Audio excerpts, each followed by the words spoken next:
आज की इस वीडियो में हम बात करेंगे व्हाट इज ट्रांसफार्मर, यानी कि ट्रांसफार्मर क्या होता है। साथ ही इस वीडियो में हम ये भी कवर करेंगे कि ट्रांसफार्मर काम कैसे करता है, ट्रांसफार्मर क्यों लगाया जाता है, और साथ के साथ दोस्तों हम ये देखेंगे कि मेन पार्ट्स ऑफ ट्रांसफार्मर, यानी कि ट्रांसफार्मर के मेन पार्ट्स क्या होते हैं। तो दोस्तों ये सभी टॉपिक हम आज की इस वीडियो में कवर करेंगे। तो चलिए दोस्तों वीडियो को शुरू करते हैं।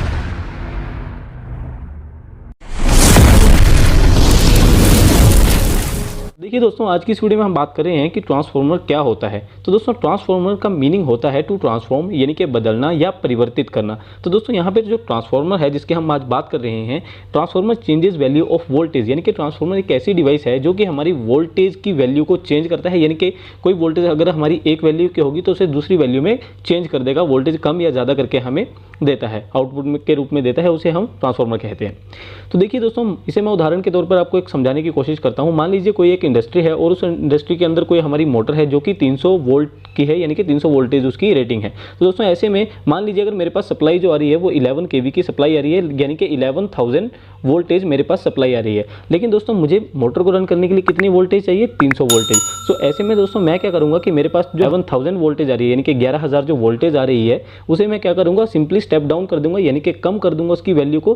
किससे? दोस्तों ट्रांसफार्मर को लगा के, यानी कि ट्रांसफार्मर से मैं उसकी इनपुट दूंगा 11 kV की, और आउटपुट के रूप में मुझे जितनी रिक्वायरमेंट होगी वो मैं ले लूंगा। जैसे कि मुझे यहाँ पे मोटर को रन करने के लिए 300 वोल्टेज की रिक्वायरमेंट है। तो दोस्तों ये तो हो गया काम ट्रांसफार्मर का, यानी कि ट्रांसफार्मर आखिर काम क्या करता है। दोस्तों ट्रांसफार्मर की वर्किंग को समझने के लिए कि ट्रांसफार्मर आखिर काम कैसे करता है, इसके लिए मुझे सिर्फ आपको 4 वर्ड ये समझाने की ज़रूरत है। यानी कि अगर आपने इस वीडियो में जो मैं 4 वर्ड आपको बताऊंगा, वोल्टेज, करंट, एमएमएफ और फ्लक्स, ये 4 वर्ड्स को अगर आपने ध्यान से समझ लिया तो दोस्तों आपको पूरा का पूरा ट्रांसफार्मर क्लियर हो जाएगा। तो इसलिए दोस्तों वीडियो को एंड तक देखिएगा, मैं आपको आज ट्रांसफार्मर के बारे में पूरे डिटेल बताने वाला हूँ।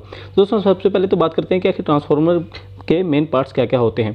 दोस्तों हमारा ट्रांसफार्मर जो होता है वो कोई भी ट्रांसफार्मर 3 मेन पार्ट से बना होता है, जिसमें फर्स्ट जो होता है वो प्राइमरी वाइंडिंग होती है, सेकंड जो होती है वो सेकेंडरी वाइंडिंग होती है, और थर्ड जो होता है दोस्तों वो हमारा कोर होता है। तो दोस्तों ये कोर जो होता है वो आयरन का कोर होता है, यानी कि इसके ऊपर हम वाइंडिंग को लपेटते हैं। तो दोस्तों जो प्राइमरी वाइंडिंग होती है यहाँ से हम इनपुट देते हैं, और जो हमारी सेकेंडरी वाइंडिंग होती है वहाँ से हम आउटपुट लेते हैं, इसीलिए इसे सेकेंडरी वाइंडिंग या आउटपुट वाइंडिंग भी इसे कहा जाता है। तो दोस्तों अब बात करते हैं कि आखिर ट्रांसफार्मर काम कैसे करता है। तो दोस्तों सबसे पहले तो आप समझ लीजिए कि वोल्टेज आखिर क्या होता है। तो दोस्तों जो वोल्टेज होती है, आप इससे साधारण भाषा में ये समझ लीजिए कि वोल्टेज करंट को फ्लो करवाने का काम करती है, यानी कि वोल्टेज जो होती है वो एक करंट को धक्का देने का काम करती है। अगर वोल्टेज नहीं होगी तो हमारा करंट फ्लो ही नहीं कर पाएगा।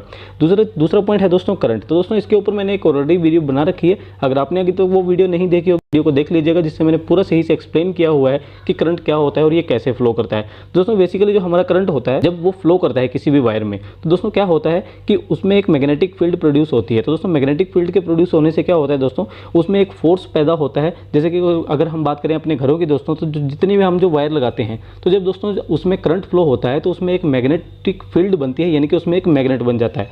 लेकिन दोस्तों वो मैग्नेट जो होता है वो काफ़ी वीक होता है, इतना स्ट्रॉन्ग नहीं होता है कि वो किसी भी चीज़ को अट्रैक्ट कर सके। लेकिन दोस्तों जब हम बहुत सारी वाइंडिंग्स को यूज़ करते हैं, जैसे कि दोस्तों हम ट्रांसफार्मर के केस में क्या करते हैं कि वायर को हम गोल गोल घुमा के एक वाइंडिंग बना देते हैं। तो दोस्तों ऐसे में वाइंडिंग में जब करंट फ्लो करता है तो जो हमारी मैग्नेटिक फील्ड होती है वो काफ़ी स्ट्रॉन्ग हो जाती है। तो इसलिए दोस्तों यहाँ पे जो मैग्नेटिक फील्ड होती है वो काफ़ी स्ट्रॉन्ग होती है, और उस मैग्नेटिक फील्ड को हम बोलते हैं दोस्तों एमएमएफ, यानी कि उसे मैग्नेटोमोटिव फोर्स या एमएमएफ उसे कहा जाता है। दोस्तों अब रह गया हमारा फोर्थ पॉइंट फ्लक्स। तो जब हम इस 4 पॉइंट्स को समझ लेंगे तो हमें ट्रांसफार्मर की पूरी वर्किंग समझ में आ जाएगी। दोस्तों अब बात करते हैं फ्लक्स की। तो दोस्तों जैसा कि मैंने आपको बताया कि जो हमारी ट्रांसफार्मर की वाइंडिंग होती है उसमें एक स्ट्रॉन्ग मैग्नेटिक फील्ड प्रोड्यूस होती है। दोस्तों जब भी हम कोई मैग्नेट लेते हैं, उस मैग्नेटिक के जो भी आसपास दोस्तों, चाहे वो आयरन की पीस हो या कोई भी ऐसी जब कोई वाइंडिंग का पीस हो दोस्तों, तो जब मैग्नेटिक के उसके संपर्क में आता है तो वो क्या करता है दोस्तों, उस मैग्नेट को अपनी ओर अट्रैक्ट करता है। यानी कि जब भी उसके संपर्क में वो आती है कोई भी चीज़ लोहे की या आयरन की जिसे हम कहते हैं दोस्तों, वो उसे अपनी तरफ अट्रैक्ट करता है। दोस्तों ऐसा ही क्या होता है कि जब भी हम प्राइमरी वाइंडिंग में जब करंट देते हैं तो दोस्तों यहाँ पे क्या होता है, जो मैग्नेटिक फील्ड जो प्रोड्यूस होती है जिसे हम फ्लक्स कहते हैं दोस्तों, जो मैग्नेटिक फील्ड प्रोड्यूस होगी वो कहीं ना कहीं दोस्तों आयरन कोर से होते हुए इस सेकेंडरी वाइंडिंग के साथ लिंक कर जाएगी, क्योंकि सेकेंडरी वाइंडिंग इसके संपर्क में आएगी तो इसके साथ वो लिंक कर जाएगी, और दोस्तों इसमें जो होगी वो वोल्टेज हमारी आउटपुट के रूप में हमें मिल जाएगी। तो दोस्तों आउटपुट के रूप में जो हमें जो वोल्टेज मिलेगी वो डिपेंड करता है कि वो कम होगी या ज़्यादा होगी, ये सारा डिपेंड करता है दोस्तों। अगर यहाँ पे जो हमारी वाइंडिंग है अगर वो प्राइमरी वाइंडिंग से ज़्यादा होगी, यानी कि अगर हमें ज़्यादा टर्न इसमें लपेटे होंगे तो जो हमारी वोल्टेज होगी वो भी ज़्यादा होगी। लेकिन अगर जो दोस्तों जो प्राइमरी वाइंडिंग से इसमें जो हमारी वाइंडिंग होगी ये अगर कम होगी तो दोस्तों जो हमें आउटपुट मिलेगी वो भी कम मिलेगी। तो दोस्तों इस सिचुएशन में क्या कहा जाता है, इसे स्टेप डाउन ट्रांसफार्मर इसे कहा जाता है। तो दोस्तों ये थी ट्रांसफार्मर की कुछ बेसिक इन्फॉर्मेशन जो कि हमें आज की इस वीडियो में आज जानना जरूरी थी। वीडियो पसंद आई हो तो वीडियो को लाइक कर दीजिएगा, दोस्तों के साथ शेयर कर दीजिएगा, और चैनल पे नए हो तो चैनल को सब्सक्राइब जरूर करें। Thank you so much guys, keep supporting.